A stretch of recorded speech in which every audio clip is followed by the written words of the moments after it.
Hi guys! 10 PM na, iwaw feng shui na. Brethren, family, and friends, sa pong pinagpalang gabi sa inyong lahat, isang maulan at pinagpalang gabi ng Biyernes sa inyong lahat. Ang inyong pong lingkod, Brother Norman Cruz, ang inyong pong feng shui Chimen, Yijing and date selection consultant. Kumusta po? How was your Friday? Tomorrow, weekend, yes, it's a rainy weekend. Of course, pag umulan, may baha, may balita. Well, talaga po, part of life. So, ngayon po, yes, patindi ng patindi po yung usapang baha and of course, everything that comes with it. But the most important is kayo, ikaw, tayo po, for all we know, walang malala mangyayari dyan, nakaka-frustrate na. So, better journey into us po, journey into you, ikaw.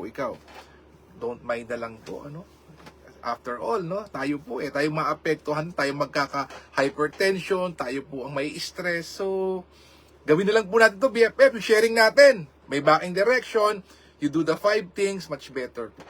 Okay, BFF, let's start. Saturday. I-align natin Saturday mo, BFF. Saturday, it's called the Wood Rat enters the stable officer day. Though tomorrow is the start of the ghost month, BFF. Careful, especially when it's raining at night. Kung may iwasan, BFF, na magpagabi, better yet, mas umuwi ka na po na maaga-aga. Ghost month po, first day Iingatan, first day, mid, and last day.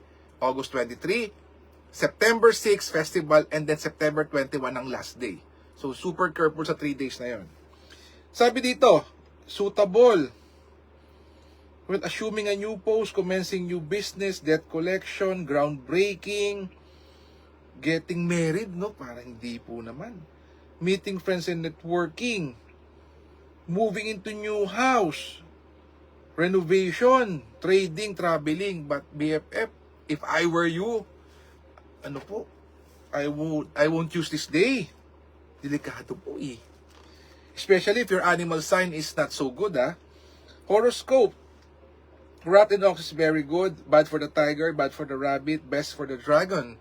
Average for the snake, bad for the horse and goat, best for the monkey. Average for the rooster, bad for the dog, and average for the pig. Kasi ito nga po yung first day, So, what you can do, magsindi po ng insenso, number 1. Tomorrow, the moment you wake up, it's better to clean your space. Kung may singing bowl ka, you may turn it, or if not po, 3 red incense sticks.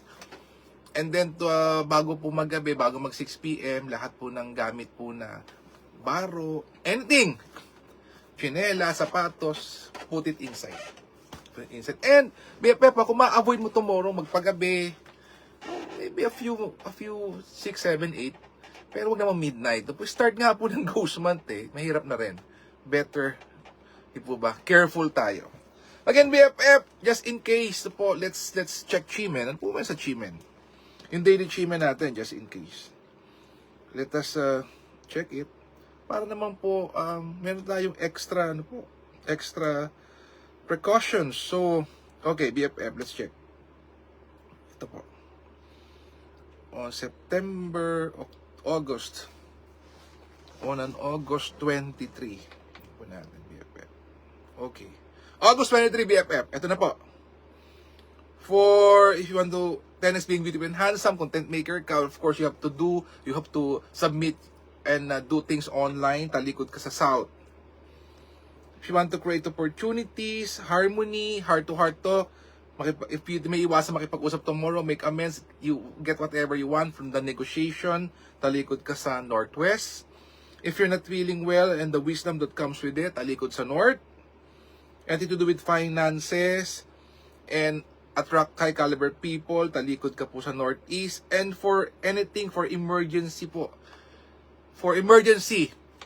if you want to turn a tide, if you're in danger, if things are not doing well, talikod ka sa East. So, East backing po starting 11 later up to 10:15 the next day is the game changer or it can be used for emergency. Use it po. Gamitin po natin yan.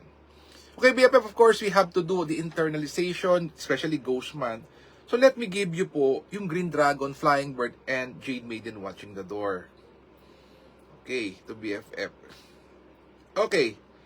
Says here as early as 3 a.m. to 4:59 a.m. Talikod sa east, the Green Dragon returns the number 1 most auspicious structure in Chimen. 5 a.m. to 6:59 a.m. Talikod naman sa west, that's Jade Maiden watching the door. And then 1 p.m. to 2:59 p.m. after lunch, Flying Bird fall into cave, talikod naman sa north. And another backing sa north, Jade Maiden watching the door, that's from 5 p.m. to 6:59 p.m. So BFF tomorrow, yes, again, I made mention that the Ghost Month is a journey po natin yan. Alam no, there's a lot of do's and don'ts, but the most important is you. What we're doing this, naka-align po tayo, you are seated, nakatalikod ka po sa east direction, and you count from 64 to 1. And as for safety, as for blessing, as for what is the beauty of Ghost Month, what does it mean yung Ghost Month na yan, to make you a better person po. But don't you forget, may assignment po. Lahat po hindi automatic eh. We should do something, and doing something tomorrow means magsindi ka po ng incense. And don't forget to use the backing to pray and ask for what you want.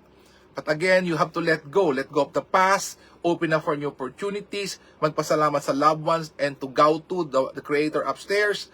Number 4, pray, wish, manifest, ask for what you want. And given the chance sa Sunday obligation, Sunday mass, Sunday worship, donate. Don't you forget the 5 step. So, let's not fear Ghost Month. Like I mentioned, it's a journey into us. Maybe this is a time of reckoning. It's a time we deep dive in ourselves po. Let's not just look sa flood projects, this and that, kung sino-sino po man. Ghost project, wag na po. Let's look into our own selves. How can we be a better version of ourselves within Ghost Month and after Ghost Month? May nagbago ba? We become worse, we become better? Yung po ang paglaan natin ng panahon. Hindi na po siguro yung balita, yung komentaryo, hearings and everything. Alam na natin ang ending po yan. Hindi po ba? We know the ending po, BFF.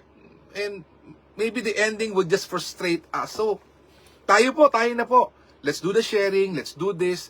Yung ating alignment with the universe for us to help ourselves to be a better one. And having said that, we will be more of a blessing to other people. Hindi po ba? Okay, BFF. Let's cut this short. So, sa wala po mga insenso, make sure tomorrow you get one for yourself. Kahit po yung kamanyang po, yung hinahalo po, nabibili sa church, o nabibili po sa tindahan na may dark brown and yellow, yun po, lagay nyo na sa uling. That's the most important. Mag-insenso po kayo tomorrow. Start po yan eh. However, BFF, meron pa rin pong mga dates within Ghost Month that is usable.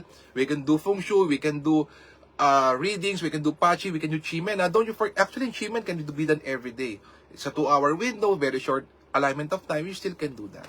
Again, BFF, I wish you all the best. Let's all wish each other that paglipas ng Ghost Month, nothing so challenging will happen to us and to our BFF. It's more of a change into a good and positive way for you, me, being a better version of ourselves. Again, BFF, let us continuously pray for each other, for we never know if our BFF is financially troubled, may sakit, may fear, may takot, may anxiety, may depression. Let's pray for them. May dinadala mabigat na problema. Let's pray for our BFF. Let us pray for our leaders. Let us pray for world peace. Let us heal as one. Let us be a blessing to others. God bless us all with a grateful heart. Marami pong salamat sa inyo lahat. God bless. Good night. Happy Saturday and more blessing. Bye-bye, BFF. See you tomorrow.